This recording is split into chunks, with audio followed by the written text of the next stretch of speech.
Welcome to Pushing Forward with Alycia, a podcast that gives disability a voice. Each week, we will explore topics like confidence, ambition, resilience, and finding success against all odds. We are creating a collective community that believes that all things are possible for all people. Open hearts, clear paths, let's go.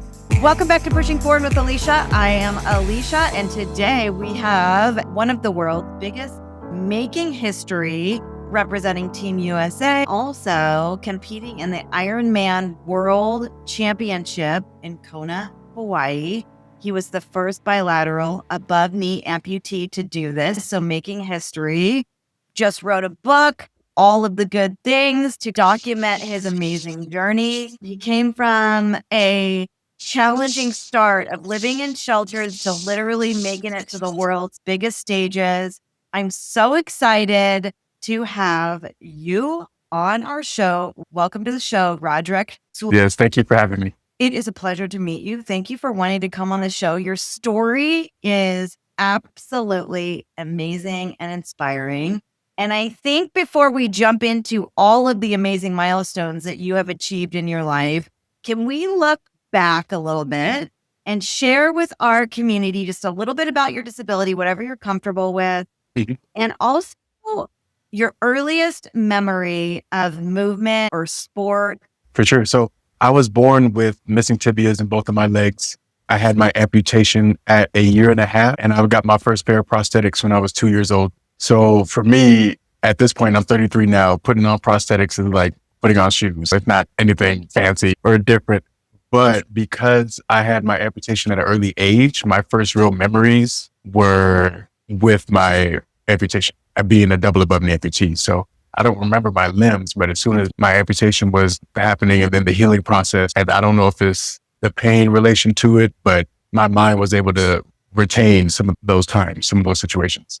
So as time went on, I'm thinking I'm normal, just like everybody else. I'm just a little different. I wonder why I'm shorter than all the babies. And as time went on, I had to find my own modes of transportation. Aside from the prosthetics, I never had an in-home chair to use. I had a walker for a while. And after that, it became just be creative. I really got around on a skateboard for a long time. That was my thing. And doing that and using my arms to maneuver on the skateboard really built my confidence and built my strength up in a way that I didn't realize.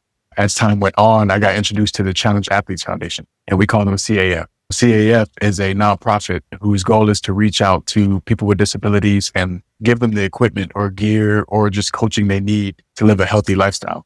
It's been around for over 30 years now, and literally my life wouldn't be the way it is without CAF. Just to give everybody kind of a rundown, my insurance covers my walking prosthetics, but my insurance will not cover my running legs. And I brought one just to show in the camera.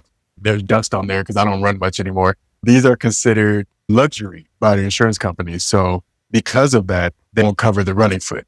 And CAF does a really good job of raising money for people like me to get this equipment so that they can go and be healthy. Because if I'm not active, if I'm not moving, then my health is going to get worse. And me with a disability, my health getting worse is going to be downhill. Yeah, what's so interesting about what you just said is insurance companies classify running for disabled people as a luxury, but it's just a typical lived experience if you don't have a disability. It's so interesting. Exactly. And I love the fact that you're involved with CAF. I grew up in Southern California myself as well. I believe you're in San Diego. Is that true? I'm from San Diego, yeah. You're from San Diego, yeah. So I remember the early days of CAF, and they have literally changed so many athletes' lives. And I mean, it's the equipment that they offer all of us. So that's really cool. Yeah, because I didn't know about the adaptive world. Seeing that and being exposed to that, I met CAF around, I think I was 7 or 8 years old. So this had to be like 1999, maybe 2000. And mind blown to the options of what we could do. Wheelchair basketball, I took to that. Hand cycle, I definitely took to that. That was for me. A lot of these different sports. And then the last one was swimming because I was afraid of the pool. I was afraid of the water. And I got to meet another double above knee amputee. His name's Rudy Garcia-Tolson. And seeing him swim and learn that I can do this, even though I have this disability for so long, even though it wasn't necessarily told by someone to me, it was just something that I built this mindset where for sure there's no way because I don't know how, it must not be possible. And seeing it done made it known to me that it very much is possible. So it became now who can help me overcome this fear, challenge athletes foundation, have the coaches that can help you and get you in that comfortable position so that you can feel free in the water. And it's crazy how facing your fears can literally change your life. That's the best way I can say it. Facing your fears can change your life. Yes. And talk about swimming for a minute, because I know for me too, as a disabled person, it's the one place that I can go and leave everything behind and just be with my body. Talk about that for a minute. Yeah, I didn't know how freeing it would be. And I talked about this a lot lately with the book being out. Without my prosthetics, I was the most comfortable. I felt the most content. I felt the most secure being 4 feet tall. Regardless, I loved my body from head to toe. But put my prosthetics on now and growing up that way after being so accustomed to living my life as I was, now I'm working with this equipment that's a little clunky, that's a little unnerving sometimes, that I think one thing and my knee is doing another thing. It took some time to grow and be comfortable with it. And swimming was like that bridge where if you need a moment without your legs again to do something where you would move a lot faster in your natural form, here you go. This is it. And so it was just like a double whammy of, I need to learn how to swim. I have this water safety. Oh, I'm confident now because I know how to swim. And then it was, oh, wow, like this is such a fun sport. Like this is such a fun thing to do. By the time I learned how to swim, I was almost 10 years old. I feel like I missed out on 10 years of swimming and I was just trying to catch up on it. So I went from never being in the water to always in the water. I trained with my coach who taught me how to swim, Alan Boissard and Allison Terry. And it got to the point where I wanted to go to the Paralympics. Seeing Rudy, another double above knee amputee, do the same thing, I knew that it was something that I could do. Not around that time, my mom and I were still struggling. It was around the time where I was 16 that I dedicated myself to Paralympic swimming. So let's talk about your mom for a minute, because I know I want to lead up to Paralympics. I know that she's been a huge support in your life. I know you two have overcome a lot together. Can you talk a little bit about your history and how she supported you through this journey and how that led up to the games and which games you went to? For sure. Yeah, seeing her, just her drive, her almost willingness to never quit. It could be hard. It can be hard on her alone because she was a single mother going through this. She's having people tell her, you need to give your child to somebody else because obviously you're going through this situation. She hears this and now chooses to make this all a secret because she doesn't want to lose the one thing she's working so hard for. And it's seeing how willing she was to just do whatever she could to make sure I got the basic needs, like walking and running. And this is one thing I didn't realize until I took a trip to Ethiopia and Kenya with a nonprofit called Limb Kind Foundation. And they were making prosthetics for kids out there. And these kids have never had prosthetics. And hearing that for somebody whose mom was working for the Navy, making good money, not receiving durable medical equipment with her insurance, has a child who needs that durable medical equipment, she now quits her job to file for unemployment, to get that Medicaid, to get that assistance. And her doing this made it so that I can say that I've been on prosthetics my entire life. I've never been without. I've never had to. And I say this because I have a lot of friends who are amputees, especially who were injured later in life that have a wheelchair at home as well as their prosthetic. When they're out and about, they might use their prosthetic. When they're at home, they might use their chair. Because I got started with the early age from what she did, I haven't known anything else but my prosthetics, maybe a skateboard. And I realized going to these other countries, that truly is a privilege. Being from somebody who grew up homeless, it was mind blowing to me that I could say that I had still certain privileges that a lot of people did not have. And your mom had to quit her job to receive the benefits that she needed. That's an incredible story alone right there. Like, so stop. Wow. And that shows the real challenges that we have here with receiving the things that we need as disabled people. Like, why would that even be a thing? But it is. That's unbelievable, honestly. And there's so many resources being cut now. I've had this discussion with my mom, with a lot of people who read the book. The first question they asked me, if somebody was to do this today, do you think they'd be as successful as your mom was back then? Immediately, I was hurt because the first thought that came to my mind was absolutely not. The resources that I had, I've already gotten emails that a lot of these things have been cut. A lot of these programs are gone. It's unfortunate. It's tough because I feel like my story can be a light to somebody going through something now, especially people who from what I know, as parents who are raising children with similar conditions, that's a tough subject. The thought of, can you sacrifice everything you worked hard for? A lot of people have gone to school, gone to get these degrees and get these jobs. Can you give all that up so that your child can get a step ahead or a step up before they're 3? And a lot of parents came back saying that this would be tough. You know, I've had people in my family say absolutely not. And they're talking about my relatives. So it's why I pay homage to her when I can, every time. And I feel like there's just so much. It's the power of the woman. It's the power of the single mother. It's the power of that drive. Like, she wasn't given a lot of love from her mother or father. She wasn't given a lot of love from her husband, my dad. And still, she did miraculous things with the level of love that she knew. The power of the woman. I love that. My husband's mom was the same with him. All of our moms, most of our moms, a lot of our moms advocated for things for us that we needed way before we knew how to have a voice of advocacy. So cool. It's giving me the chills right now. Oh my gosh. I love it. Look. It's beautiful. It's so beautiful. We should have had her on too. So how does going from all of these struggles in your youth, homelessness, shelters, fighting for equipment that you need in your space, how does that fuel you to get to Olympic Games, to train and get to this elite level and break barriers like the Ironman competition? Where does that come from? Originally, getting started with CAF and being young and learning about this adaptive world, we talk about our parents and how they advocated for us. Before me, my mom, I feel like she never saw any amputees, or she never thought about. But once she had a child, now she sees something wrong, even if somebody else, she immediately spoke up. So it's like that.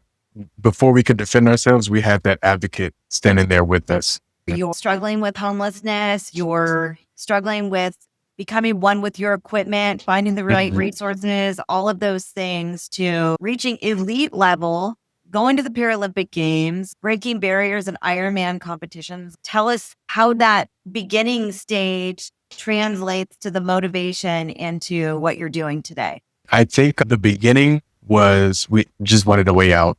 And I've talked to Rudy about this at first. Rudy was a big superstar with CAF. He was the child star. And he grew up pretty much with Challenge Athletes Foundation. And then I came in, and Rudy would see my situation where we were living in shelters.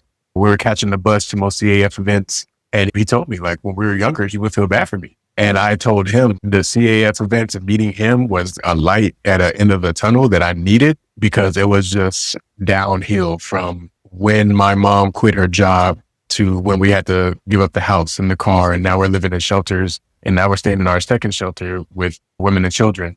And then here comes CAF, where we have sports specifically for you. And that's at 7, 8 years old, I'm ready to do everything at this point.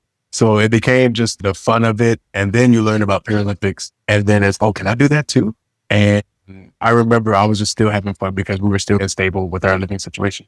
Around the time where I moved to Alabama, I was 12 years old. For 4 years there, we were getting stable. I was getting my grades up. And from then, once we were okay, then I can get back into adaptive sports. So I took a good break from maybe 13 to 15 years old, where I got big. I was eating Southern food. So I was enjoying the lifestyle down there. But then when I started training again, it was at the Lakeshore Foundation. It was between wheelchair basketball, sometimes cycling, sometimes swimming. I got a grant to go to the 2008 Paralympic Games in Beijing from the Paralympic Academy at the Olympic and Paralympic Training Center. And I got to watch Rudy compete in the 200 IM swim, seeing him get gold in his main event. Now at 16, I decided this is it. At the time, it was wheelchair basketball or swim. But seeing that, I was like, okay, let me do swimming. For me, basketball felt like a high school thing, if that makes sense. It felt like something that once I graduated, I wasn't going to do anymore. But swimming felt like wherever I go, I can take this and I can use it somewhere. Wheelchair basketball wasn't as big as it is now, where you can go almost anywhere and find a team. So the stepping stones were just like, let me see what I can do. Let me have fun. Oh, this is fun. I'm actually good. These are the two sports I'm good at. And then now going to see what it takes to become a Paralympian. I know I need to drop this sport, keep my grades up, and focus on this one. So at 16 is when I committed. And then it took 4 years to qualify for my first national team. Wow. I got gold and bronze in the Pan-Pac championships, Nice. Pan Pacific championships. And then 2015, I got bronze in the 100-meter breaststroke, same event. And then I went to Worlds in 2017 in Mexico City, which was fun.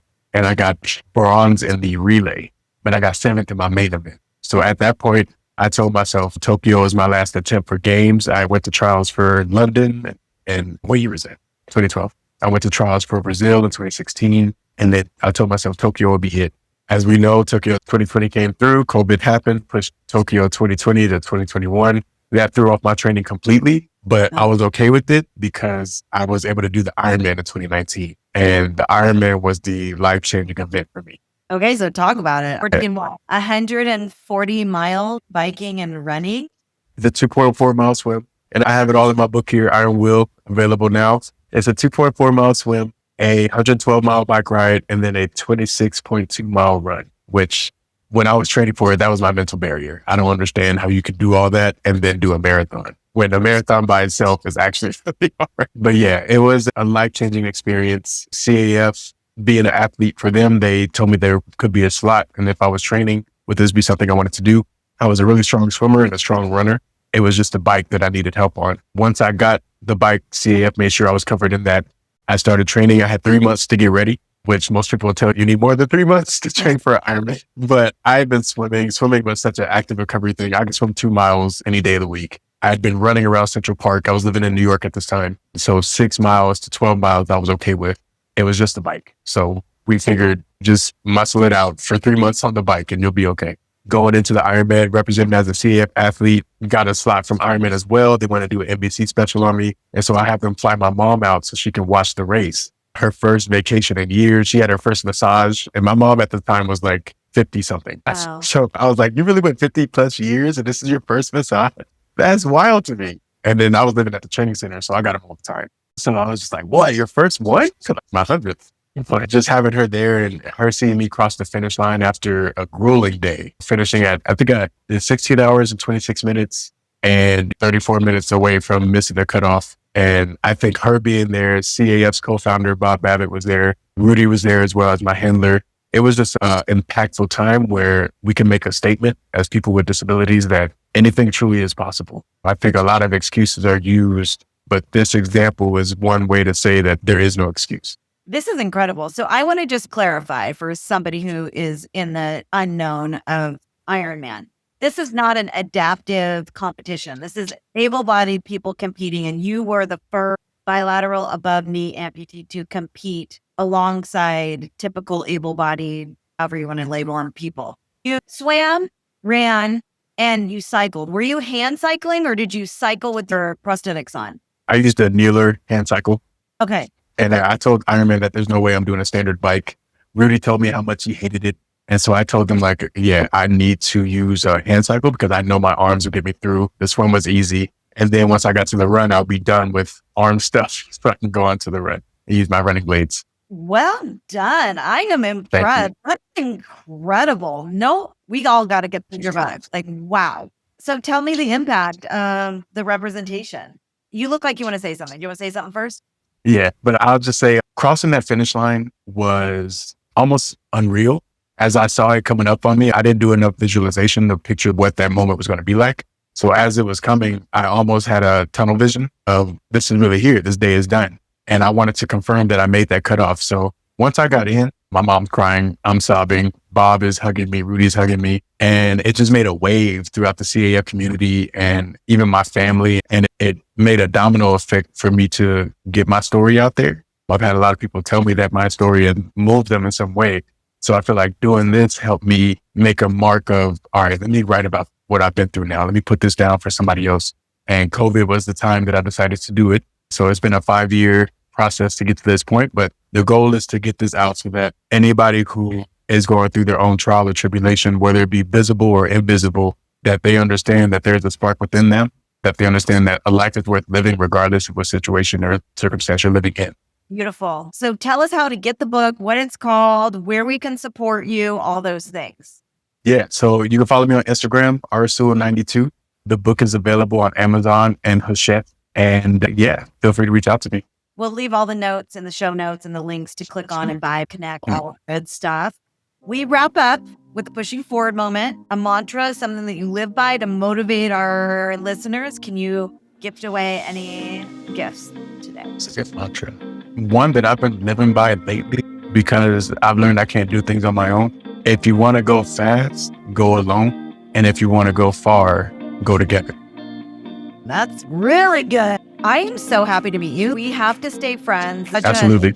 Congratulations on being a total badass. Okay. Thank Literal you. full stop. I can't wait to read your book. I'm so stoked that we've met each other. Thank you for your time today. And I'm looking forward to lifting this episode up. It's going to be a real fan favorite for sure. Congratulations. Thank you, Alycia. Thank you so much. To the start, my friend. Okay, and I'm going to wrap up the episode. Thank you to our community for tuning in again. We will see you next time. This has been Pushing Forward with Alycia, and that is how we roll on this podcast. We will see you next time.